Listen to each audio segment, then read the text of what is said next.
that we're trying to achieve. And the first thing I find that paralyzes most of us, particularly in a situation at the moment, is this concept of fear. Have a quick look at this for a minute.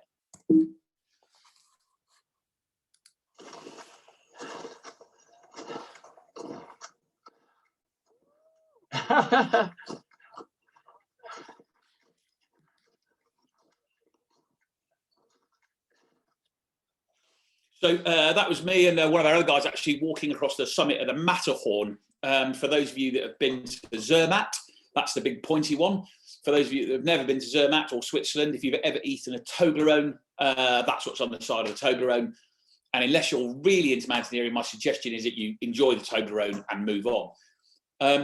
The sudden fall from there, excuse me, should you trip, is 4,500 meters straight down to the bottom. But the reason I've put that picture up there is because often what can paralyze a team in its ability to find solutions or to seek out varying outcomes, i.e. to be empowered, is this concept of false expectation appearing real. In other words, what's not happening, what could happen, what should happen, what might happen, what do I need to protect my reputation or our outcomes might be. So in other words, we're not dealing with what's actually happening to us, but what we're actually doing is we're kind of starting to paralyze ourselves with things that could happen, should happen, would happen, etc. So it's this concept of false expectation appearing real. So one of the first things you can do to try and get a team thinking and back operating when it's under pressure is deal with intelligence, not information. And I'll come on to that in a minute. But what the first thing we've got to do, it made me pretty nervous too, John. The first thing we've got to do is open up their minds by dealing with what's real. I'll tell you about that rope, John, in a minute, you'll laugh. And by that, what I mean is, what is actually happening? What is real? What are the real timelines? What are the real restrictions put upon us? So the first thing you're going to do is only operate with the facts or the intelligence, if you like, not the perception. And whilst this chat is certainly not about coronavirus, if you think about the last 3 months, some of the information streams that have been feeding around about stuff that might, could, should, would, can, can't, actually, I've watched it physically paralyze businesses because they've been trying to react to all this kind of chat. John, just for you, if you're sitting down comfortably, what happens if that's Andy there in front of me, if he falls to the right-hand side, obviously holding that orange rope, anyone want to take a guess at what I have to do next? Anyone fancy a guess? By all means, unmute if you want to hazard a guess or chat box. Let go. Whoa, Polly, that's punchy. I think you go the other way, don't you, Tim? Yeah. So, Polly, not quite. If Andy there falls to the right, I have to dive to the left so that we counterbalance each other. Yeah, exactly, Michael. Yeah, and then we have a little bit of a chat about how this was a rubbish idea and we should have taken up golf. And we sort of work out a way to get back up the mountain. Or carry a really sharp knife, and I've got about 2.5 seconds as that piece of orange rope there uncoils itself to decide what I'm going to do next. And then we probably refer back to Polly's answer, really, but swiftly moving on. And Andy's not on this chat, so he won't mind. Just so I don't claim all the credit, that is the Matterhorn there. If you're into TED Talks, nobody can actually really work out where this quotation of false expectation appearing real comes from. But Jill Bolt-Taylor was a brain surgeon, actually a neuroscientist, and she had a stroke while studying brains herself. And it is a mesmerizing TED Talk. And if you remind me at the end, I'll put that in. But if you just Google Jill Bolt-Taylor, you'll see that. But it's this concept of this false expectation appearing real. So how do we move this on then? Well, as I said, first of all, you must deal with intelligence, not information. For something to become intelligence, it's got to be 3 things: accurate, timely, and relevant. Accurate, timely, and relevant. And it's got to be all 3 of those things, right? And they're the first questions to ask yourself. So if you're trying to empower a team to find part of the solutions, all of the things you might have to deal with there. And in my view, particularly as a leader, fundamentally, you need skills in 4 key areas. You've got to be able to present, And by presentation, I don't just mean what I'm doing now. I mean, yeah, every time you send an email, every time you phone somebody up, you are presenting yourself, your concept, your ideas. So only ever present the intelligence. You're definitely going to have to collaborate, particularly at the moment. I'm guessing a few of you are probably, operating from home or maybe on split shifts or remotely. It's really hard to micromanage somebody when you're not actually there. And again, from a negotiation point of view, and then inevitably we have to deal with some confrontation. All of those things, each one a topic in its own right, all of those things get so much easier if you're only dealing with the intelligence. Accurate, timely, relevant. Is it worked out? Is it real? Or am I just furthering the fear of stuff that's coulda, shoulda, woulda? So let me tell you about this guy for a minute. And this guy probably transformed the way, certainly the American military, but he transformed the way people think. So I'll give you a little bit about his background first of all, then I'll talk to you about how we apply this and why this is relevant to what we're talking about today. And he's a guy called Colonel John Boyd, and there's a really good book actually called Boyd. It's pretty heavy, but if you're into this sort of thing, it's quite interesting. It's really about his career.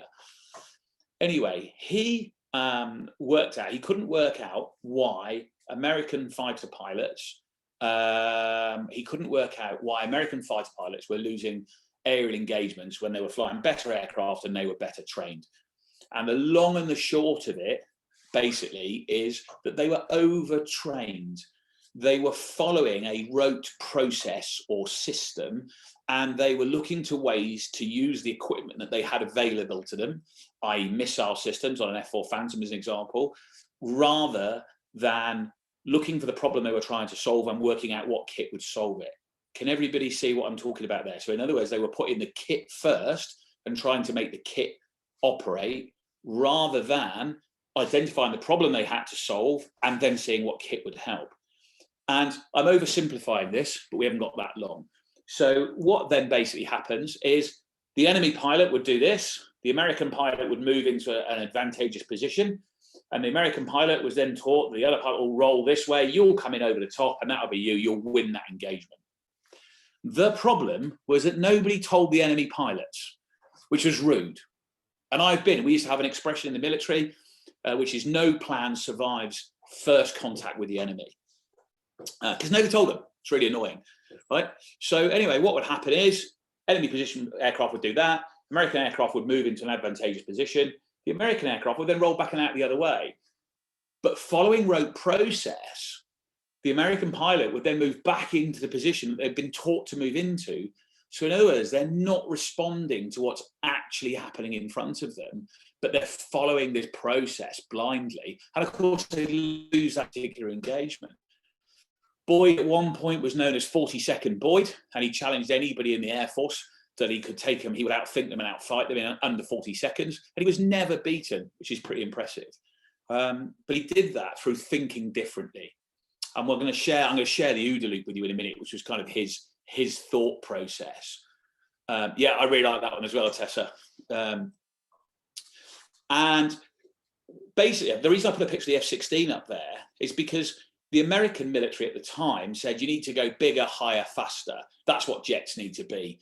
And some of you, if you're geeky, will remember the big F-15s and the big F-4s and this Top Gun F-14s. I mean, I hate to ruin it for you, but by all accounts, the Tomcat from Top Gun is just about the worst fighter aircraft ever built. And Boyd said, this is no good. We need to look at what it is that we're trying to achieve. We need to look at the problems that we need to overcome, and then we develop the tech to support that. And what you're seeing there, actually, bit of military geekiness, is the F-16, which was the result of the light fighter American program, which was driven entirely by Boyd, who railroaded effectively to say, look, stop, look at the outcome we're trying to achieve, develop the tech to support that, rather than develop cool tech and then see how we use it. It's not dissimilar, actually, to Simon Sinek talking about why and Apple. Another good TED talk there if you find yourself at a loose end, just sick to talking to the four people you've been living with for the last 3 months. So let me talk to you then about OODA loop for a minute. So I would argue that in the UK, certainly in the last 10 years, we're guilty of doing two things. we're guilty of trying to lead people with KPIs, numbers, figures, management processes, etc. And we've become guilty about individualistic outcome. So we create what I call linear thought-making processes. So in other words, we start here, we finish here, and we go along this system. And of course, what that does is that puts incredible pressure on the decision maker, on the team that are going to carry out that decision. Because now suddenly, if I'm Sandy and I'm the head of this company and I get this wrong and I've taken the wrong decision, what that now means is that the company piles in, and I'm aware of that pressure. I'm now down this false expectation appearing real because I'm catastrophizing about all the things that might happen. And I'm less likely to innovate, and I'm less likely to take a risk, because if it doesn't work, it's no good and the whole thing will fail. The team then feel that pressure, so they tentatively take the steps. And the way I can describe it is it's rather like somebody walking out on the ice, you know, the sort of frisbee or the football or the dog or whatever. And it's kind of that, I'm going to go out, but I'm not sure. And if you act like that, you're never going to see anything through fundamentally. So what we need to do is we need to create a looping system, so that actually what happens is it's a constant series of evaluation, and we respond to what's actually happening in front of us, real. I'm going to share a very simple example with you of looking at the intelligence, not the information, and then reassessing a situation. Please don't share this. I was going to say, please don't share it in a pub, but you can't, can you? At least not after 10 o'clock. So we were driving around an undisclosed town. Needless to say, it was Middle East-ish, and it was quite warm. And we were dressed like locals. And we were in a car that wasn't marked up in any way, shape or form. And we were driving up the high street. And the next thing is we come under fire, and there's bullets bouncing off the side of the car. Right? It's pretty full on. And we're just about to think, crikey, you know, one of us is literally phoning the book deal. Somebody else is phoning Hollywood saying, you know, this is the next Black Hawk Down, that we're all going to be famous. This will be amazing. I mean, we just need to survive the next 10 minutes, obviously, right? But assuming we do that, then the book deal's in the bag. And we're about to come out of this car like John Wayne, fully up for it, for the fight of our lives. And I looked at the team and went, hang on a minute, no, nobody knows we're here. And the guys looked at me and said, what do you mean? I said, no, literally, nobody can know we're here. This is not possible. We only configured this operation an hour ago. There's 5 people that know about it, of which 4 are in this car. Like, this can't be, we stop, think for a minute, accurate, timely, relevant, right? Turns out 2 local warring factions had a massive scrap with each other, and they were actually shooting each other across the street, and they had absolutely no idea that we were there whatsoever. So once we calmed down, studied the intelligence, responded to actually what was happening in front of us, we were very glad to change our decision-making process, and we'll talk through this in a minute, and do what any brave undercover operator would do. And we drove away quietly without so much as unholstering a gun, which, trust me, whilst it doesn't make for good movies, makes life considerably safer. So if we're going to start to look at this OODA loop then, so this kind of spiraling thought-making process, a couple of things we need to do. First phase of the OODA loop is the observation phase. What's going on? This is where we're going to collect as much intelligence as is humanly possible around us, right? And involve as many sources as we can. So what's happening around us? What's real? Great way to empower your teammates and your colleagues, yeah? Hey, look, we need to do this at the moment. I'll talk about our hub later, but a great example, yeah? Hang on a minute. Our entire business is based on face-to-face communication. Suddenly, guess what? We can't do face-to-face communication. How are we going to do it? Right. Everybody, go and find out what's going on, what's real, what we can do and what we can't do. So the observation or intelligence gathering phase, if you like, empower your team to be a part of that. Then, arguably the clever bit, I mean, it's quite American, isn't it? The orientation phase, or the evaluation, if we're British. And at the evaluation phase, what you do now is we're going to take the intelligence and we're going to work out what we can do, analyze it, what is it telling us, understand any risks we might be taking, whether they're financial, technological, communicative, reputationally even sometimes. However, the bit for me that's really, really important, and this is where we change into a kind of innovative growth mindset. Remember, guys, what we're trying to do is we're trying to create a mindset where rather than being terrified to fail, we're trying to strive to succeed. So rather than being terrified to fail, we want to strive to succeed. So what we're going to do now is when we look at the evaluation, we're going to really focus on what it is we can do, what can be achieved, what is available to us. We all know what the problem is. And I would argue that if you've watched the media over the last few months, you've seen quite a good example of the media focusing on the problems. That's largely because they're not trying to solve them. They're trying to sell, newspapers, minutes on the TV, etc. I get it. But it's a great example of what not to do if you're trying to encourage and empower your team to think outside of the box and innovatively. So in other words, we're going to focus on the real situation, what's actually happening to us. And time permitting, I'll show you a little bit of video footage from Mount Everest. But we had a bit of a moment. I was on the side of Mount Everest in 2015, which any of you that are into mountaineering will remember is when the largest earthquakes ever to hit that region happened. 20 million tons of snow and ice came down the side of the mountain. It was 4,700 people killed in Kathmandu, and it was 200 people killed on the side of the mountain that day.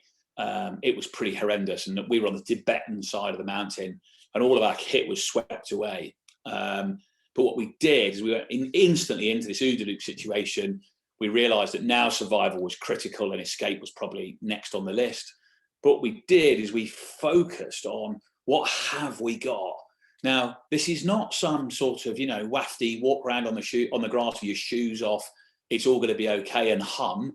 Although our Nepalese Sherpas did a bit of that, which I have to say didn't give me a massive amount of confidence. It's much more practical than that. How much food have we got? How much water have we got? In the military, we used to call it taking a knee. Yeah, what's real? What's happening to me? How long can I survive here? What communications are working? What routes of transport are open to me? And we can do the same in a business environment. It doesn't have to be wafty and cuddly. It can be if that works for you, but actually more focus on what we can be achieved at the evaluation phase. I guess at the moment we're talking about something that was a bit of a disaster, but you can see how equally this can work in a very much more positive, driving something forward. Identify an opportunity. What have we got? And I would argue that Formula One teams making ventilators recently is probably a pretty good example of that. A load of Formula One teams sitting there going, hey, what kit have we got? What can we do? How can we be part of this solution? It was pretty impressive. 14,000 litres of air a minute. I'm not sure if that's ideally helpful, but apparently it's what it puts out. Then what we're going to do is then we're going to take a decision. Now, finally, when we decide, we're looking to empower. It's good old-fashioned military doctrine. I'd like to claim it as Sandstone doctrine, but I can't really. It's Sandhurst doctrine. Three courses of action. Always have another couple of plans up your sleeve. If nothing else, when you're operating perhaps more remotely than you do normally, like we are at the moment, and you don't have quite that same sounding board off your colleagues, this can be really, really useful. Yeah, so if you're thinking about going right, look at the central option and look at the left option as well. Simple as that. And if you then decide that your original decision was the right one, that's okay. That's completely okay, because you now know you've taken the best decision that you could. So it's just a way of checking that you kind of haven't done anything mental. It's like the gross error check, I guess, if you like. Also, now is where you're going to collaborate. Now, one of the things I find interesting with collaboration is almost certainly what happens is we have our go-to people, right? I know Sandy's a good bloke, so therefore I'll go to Sandy, regardless of whatever the problem might be. Whereas what I'm going to ask you to do is be more innovative than that in the way you collaborate. Identify the missing intelligence, identify the missing skills, then say to yourself, okay, where do I find those missing skills? Where do I find the stuff that's going on around it? And then how do I collaborate it? Sandy, I'll cover that off in a minute, if that's all right. We'll go around the loop and then we'll come back to that. So then you're going to collaborate with the missing skills and the missing kind of intelligence, if that's what you need, rather than your go-to team. Again, don't get me wrong. If it just so happens that the person who's doing that is your go-to team, that's great. but often it's not. I'm going to pick that up when we finish the circle, Sandy, if you'll bear with me 1 second. So what we want to do then is that the final phase of this, and to some extent, this will help with what the question you've asked there, Sandy, is you must carry out the action like your life depends upon it. And one of the things, remember the image I painted you earlier of the kind of person teetering out onto the ice? That's what we need to avoid. So in other words, once we've taken the decision, what we then need to do is go for it. We need to go for that decision, like our lives depend on it, and then see what the action is and what happens around us, and then feed it back into the loop. So in other words, we have to give that decision the best possible chance of success before we decide whether or not it's worked. And I guess what you're seeing with the lockdown in and out, and I'm not making political statements, is quite a good example, right? The scientists look at the numbers, we evaluate the data, the decision taken as we go into lockdown. We then do lockdown to the best of our ability. We then re-observe the numbers and go back into it. Whereas if you kind of blur one to the other and do it all tentatively, it sort of doesn't work. So Sandy's just asked a good question now, and I'm sure you can seeing it all. What you've got to do is, this is where that the false expectation appearing real comes on. And this is where everything, Sandy, has to start with this concept of intelligence, not information. So first thing I would recommend to anybody, in fact, it'll bring me quite nicely onto this, is take what I like to refer to as a tactical pause. You actually physiologically will feel this happening to you. Sandy, is that fair? I'm happy to open the discussion. You'll feel yourself getting railroaded. The old fight or flight mechanism will kick to a lesser or more degree, or you might feel anxious. One of the really hard things to do is to become self-aware enough at this moment to say to yourself, hang on, I know what's happening here. When you get on an aeroplane and the oxygen mask drop down, what's the first thing they tell you to do? Put your own mask on first. Yeah, absolutely right.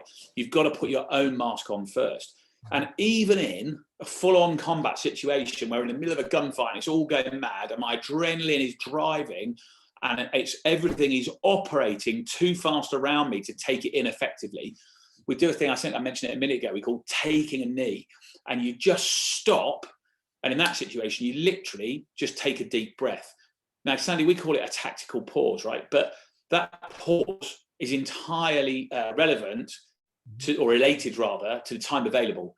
So if you're in a very fast moving situation and you've got to make a decision right here, right now, you're still going to take a tactical pause. You're still going to use an OODA loop, but you're going to do it really, really quickly. Yeah. And that might be 30 seconds.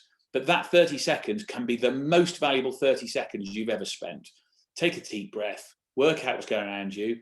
Just say to yourself, fear, false expectation, appearing real. What's the intelligent? Is what I'm looking at real? Is it accurate, timely, and relevant? Or actually, is it expectation management? And that will give you the air gap. And, you know, in the middle, I've been there and done that as a great example in that car, in that situation I was talking about.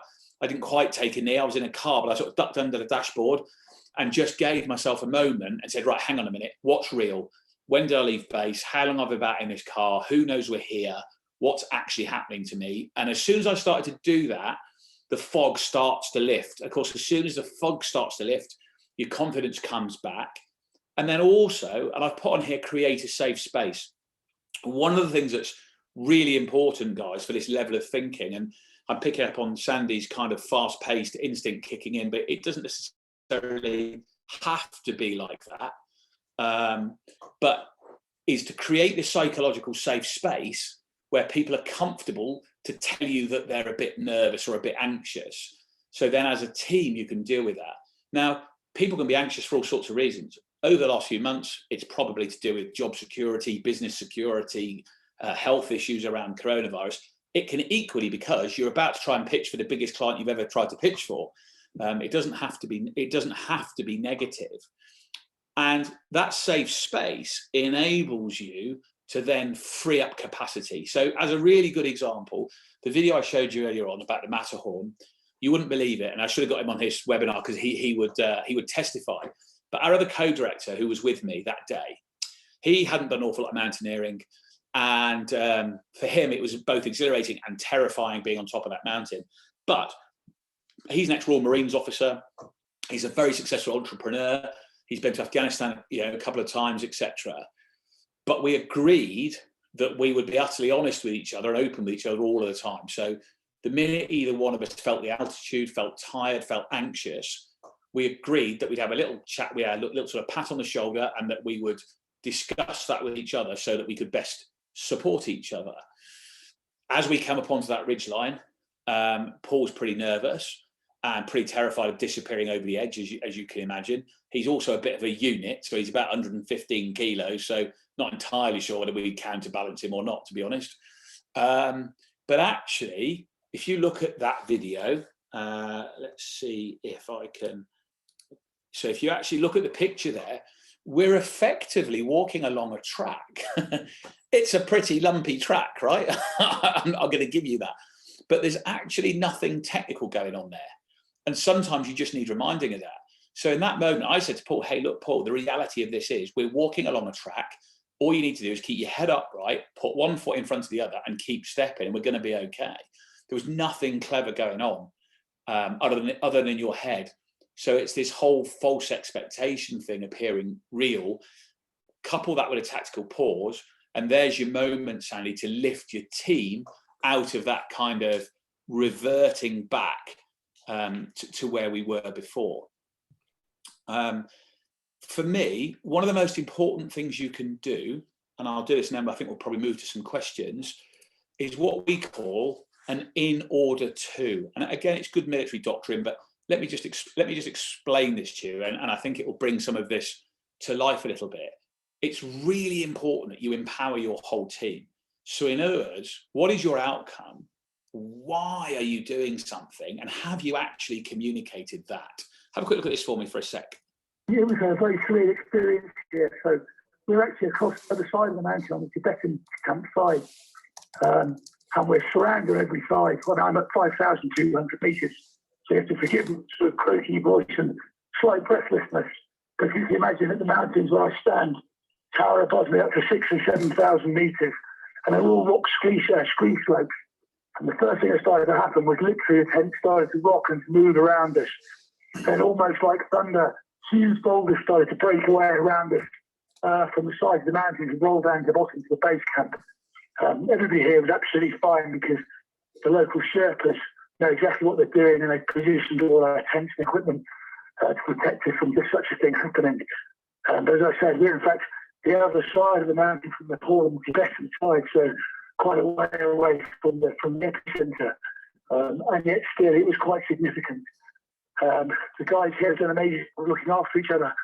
And of course, there's some anxiety now amongst the Sherpas, the majority of whom are Nepalese, trying to phone home using various sort of satellite communication systems to check that their sort of homes and families, everything are okay. So, yeah, it was certainly very dramatic. What felt like half an hour, but I think it was probably more like 10 seconds this morning. So that was another pretty terrible day at the office, frankly. And that was the culmination of 2 years worth of training. So come with me on a little journey, if you will, to Tibet momentarily. I want you to imagine now you've found £250,000 worth of sponsorship. You've spent 2 years turning yourself into a bit of a mountain goat.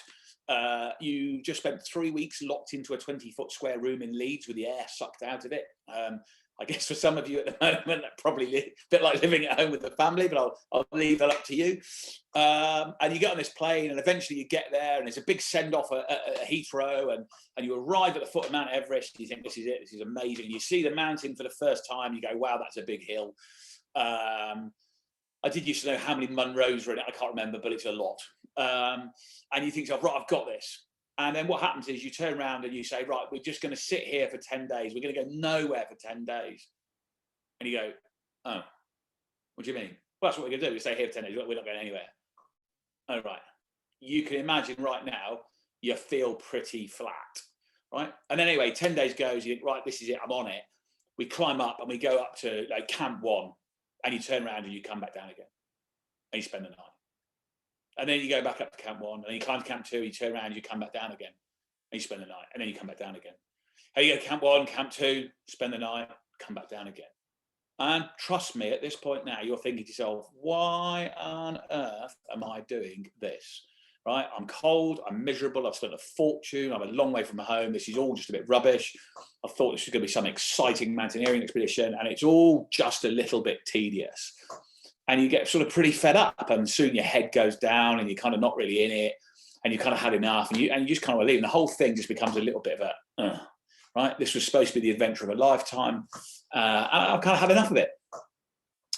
And the reason for that is because you're out of the game, because you're following this linear mental process. How many of you, just out of interest, have been simply given a task to do? Go and do this, go and do that, without any other form, without any other form of explanation.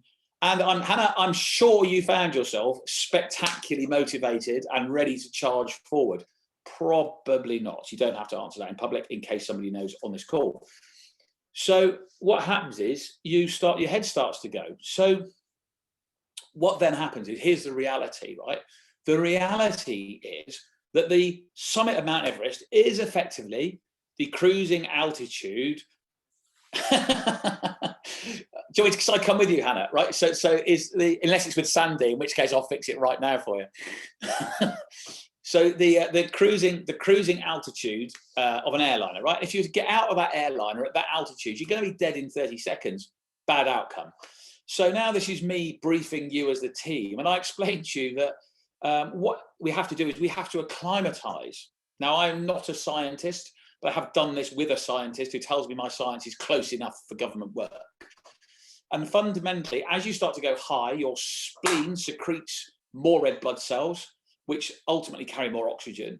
As you come back down again, they are replaced, so you can carry yet more oxygen again. So your body is adapting and acclimatizing to the environment. In other words, your ability to make the summit, and more importantly, come back down again, is being hugely increased by this process of going up and coming back down again. And then the doctor tells me that the more slowly we do this, the more successful it's going to be. So in fact, the more times we go up and down, the slower we go up and down, the better our chance of success. And more importantly, the better our chances of coming back down safely. Tragically, more people die on the way down and the way up, believe it or not. Different story. So now suddenly, when we're at Camp 2 and we turn around to come back down again, rather than feeling fed up, annoyed, had enough, actually, you think, oh, I've got this. I'm part of the solution. I'm part of the outcome. This is what we need to do in order to get through this process or this thing that's happening in front of me. So now I feel like part of the solution. And as a team, we're now building resilience because we understand the in order to. We understand the why it is that we're doing something. And that will empower people to have a go, to keep moving forward and to become part of that solution as they go forwards. The other thing that's super important to do at this point, I should add, is just to ensure that you set expectation. So guess what? You're not going to spend 2.5 months on the side of Mount Everest in the cold and the misery and all the rest of it and not have a bad day. It's okay to have a bad day. It makes you normal. Yeah. It's okay to go down the odd blind alleyway while searching for an answer that you don't yet have, and it to be a blind alleyway. It's going to happen. That's okay. And one of the things that's super important for us to do is set that expectation. Hey, look, at some point up and down this mountain, you're going to turn around and you're going to be cold, your back's going to hurt, and your feet are going to be tired. That doesn't mean you're a failure. It doesn't mean it's all over and you're the weakest link in the team. Yeah.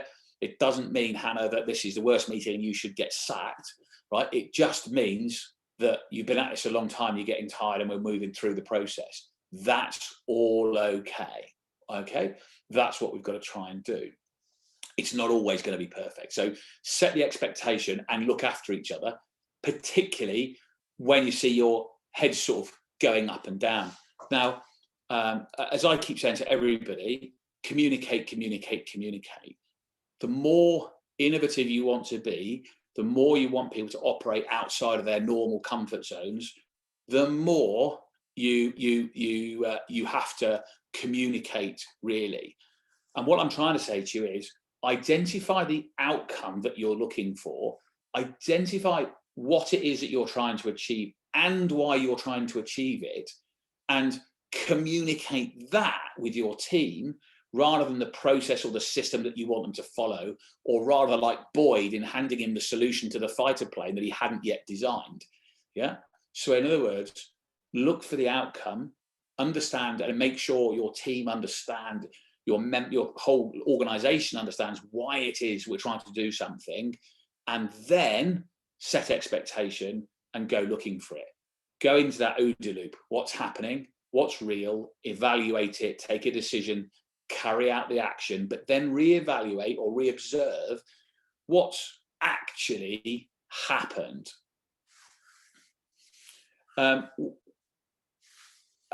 Tessa, I'm going to come back to that if that's okay, and I think we'll do that in open forum if that's okay, because I think that's something we see all the time, and I think we'll come back to that in open forum as a discussion, Tessa, if that's okay with you. So I just want to sort of finish off really by just reminding you as well that, remember, if you have to explain to somebody that your door is always open, it almost certainly isn't. Yeah. So if you've had to explain to somebody that you're available, the fact you had to explain it in the first place would suggest that actually you're perhaps not quite as approachable as you might well think. I'm going to come back to that question in a minute.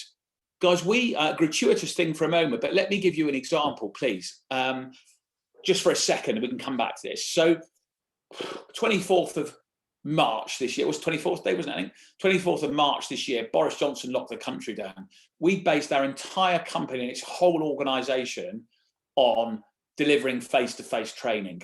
That's what we do. We rubbished e-learning and everything else, right? And suddenly, in the space of overnight, we were a non-technology based, face-to-face generated organisation, and overnight we lost all of our work. Done by definition. We sat down, we worked out intelligence of what could and how could and where could we communicate. We then evaluated what were the possible outcomes for our clients. So we said, okay, what our clients need is right now, they need to be engaged, motivated, and inspired.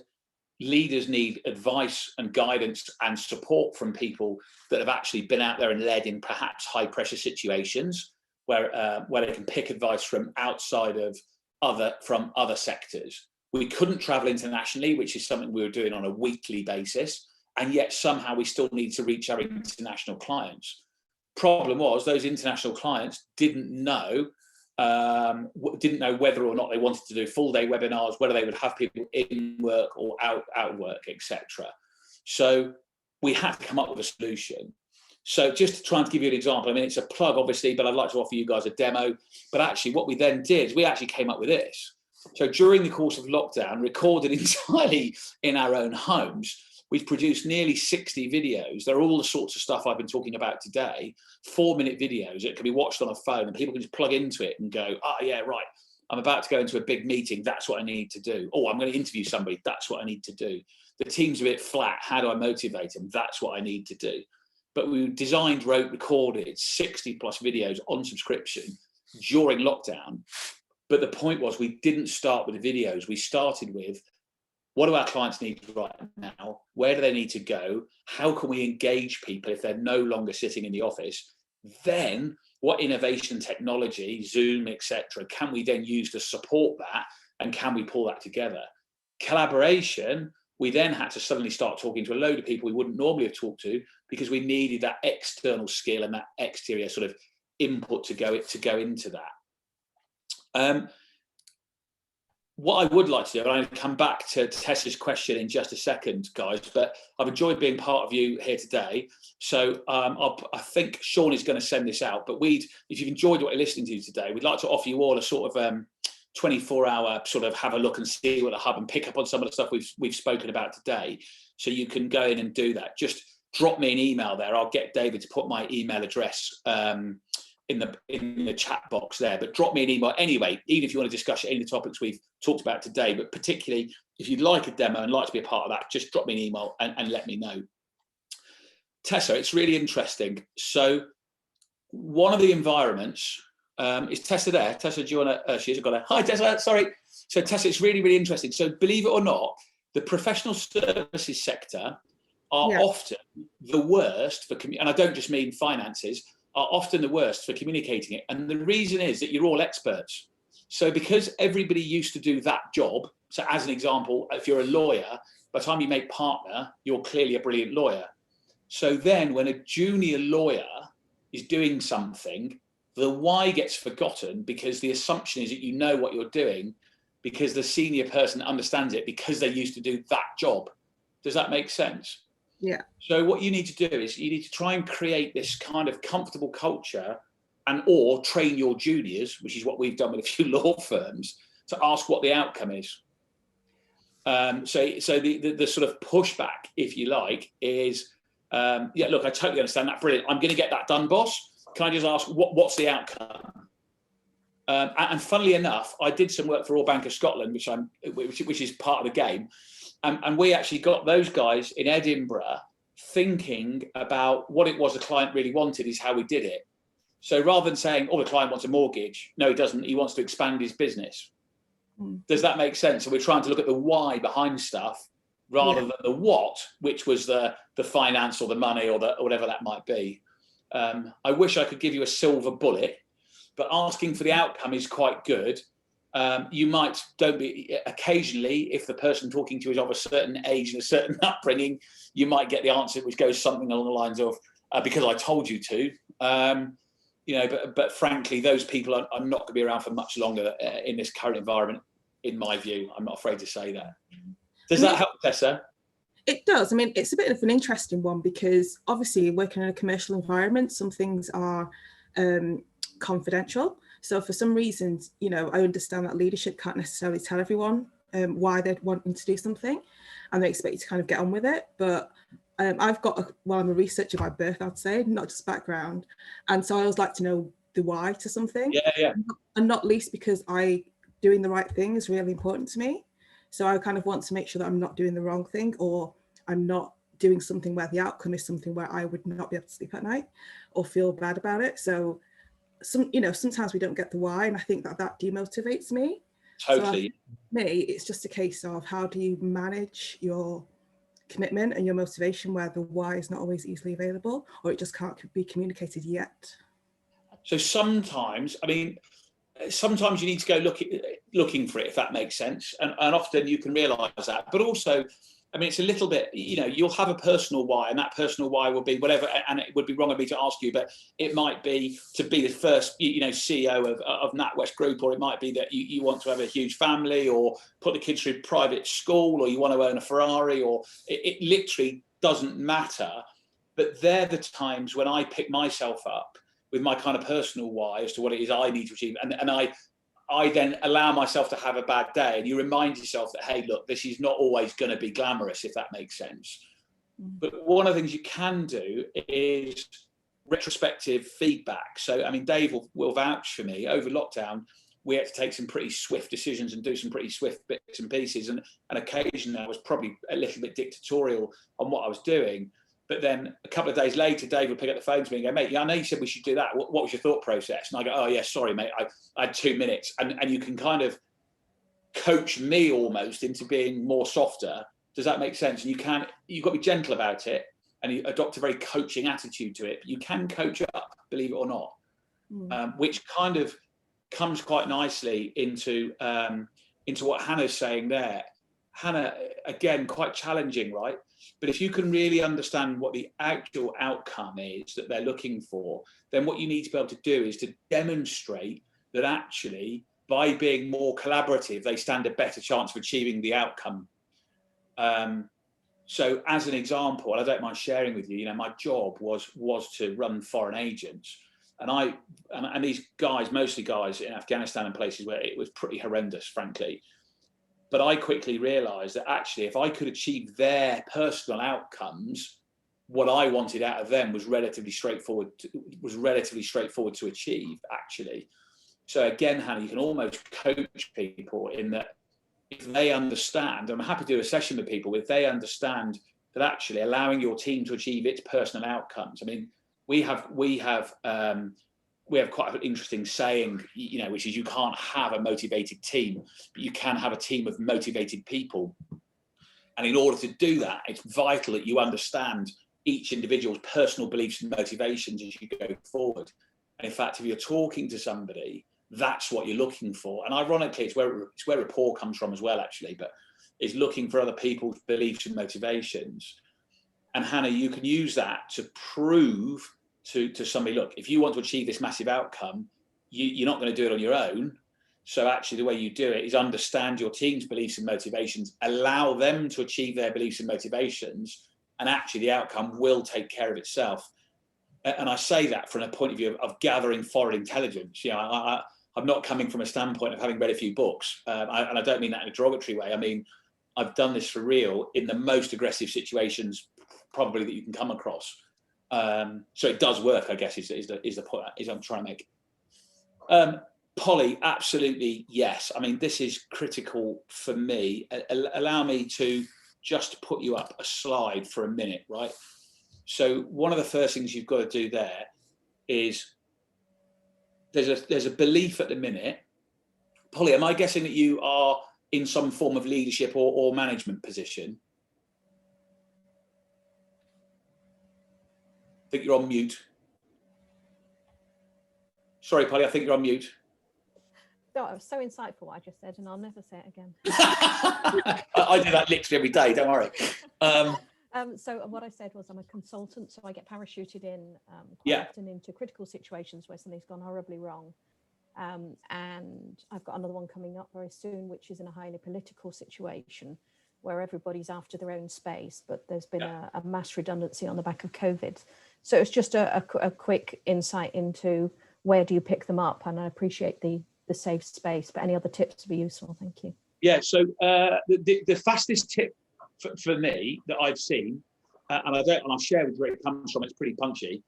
There's a misbelief that in a crisis situation, leaders have to have the answer. Okay, not true. In fact, almost the opposite. Because if you think about it right now, I don't know how many of you have ever locked the entire country down into COVID, but I never have. So the reality is, I mean, either inject yourself with bleach, right, or there isn't an answer. So actually, in a high pressure, crisis situation, what a leader has to do is reassure and provide direction. So let me give you a little bit of psychological insight into buying toilet roll. So you will remember at the start of lockdown that people were running out and buying 50 toilet rolls or 300 pints of milk. It's a bit like Christmas, right? So that was going on. Well, what happens is that, believe it or not, people don't like this feeling of loss of control. There's two sides of your brain. One is the kind of conceptual side of it. The other is entirely linear and helps you decision make and needs a past and a future. And when we start to lose focus on a past or a future, it's why Alzheimer's, believe it or not, is such a terrifying thing, then actually all sorts of other stuff unalign themselves. And what happens is you have this desperate need to gain control. Don't mean you personally, I just mean anybody. So what happens is then we start doing crazy things like buying 50 toilet rolls because we convince ourselves I've got control back. And that's what that's all about. So actually, far from giving the answer, when you parachute in, all you need to do is provide reassurance. Look, I don't have the answer. It's almost better. I haven't got the answer. But what I am going to do is we're going to pull this apart. We're going to do the intelligence, not the information, and we're going to work on it from there. And then what you're going to do is provide direction. Now, it doesn't matter what, but if you can find people something constructive to do as they go forward, instead of buying 50 toilet rolls, they then start to do that and they become part of the solution, which in turn spins that loop again and they get more confidence, more control and the way they go. If you've got to deliver the bad news, and I'm afraid it's a horrible thing to say, but you've got to do that first. I think one of the punchiest courses I ever went on was, sadly, we were all taught to go and tell parents that their loved ones were not coming home from war. And it's a pretty horrific thing to have to do. And what would happen is we were told the first thing you've got to do is they open the door and you go, David, I'm really sorry, Tim's not coming home, right? And we're like, wow, that's horrendous. But the psychology behind that is all the way up to that point, that person knows that there's not good news coming. So anything you say prior to that point is effectively disingenuous and is not listened to. Anything you say post that point becomes part of the solution as to whatever it is there may be, even if there isn't a brilliant answer. So actually, as a consultant, here's the bad news, here's where we're at, but the good news is we're going to find a direction out of it, and we're going to start with this direction here.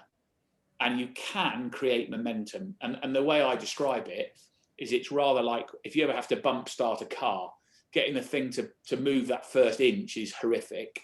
That, you know, once it's going, it kind of accelerates as it goes forward. Does that help at all, Polly?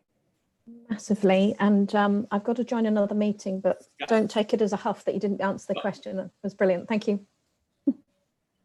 It's great. Yeah. Tim, I think we've kind of covered the questions that are there, and I'm just conscious of your time and everybody's time. Yeah, sure. That was fantastic, Tim. As usual, spot on and really useful. It's interesting because the very first slide, the fear, I was reading a report recently on blockers to innovation, and the biggest blocker to innovation is that fear of failure.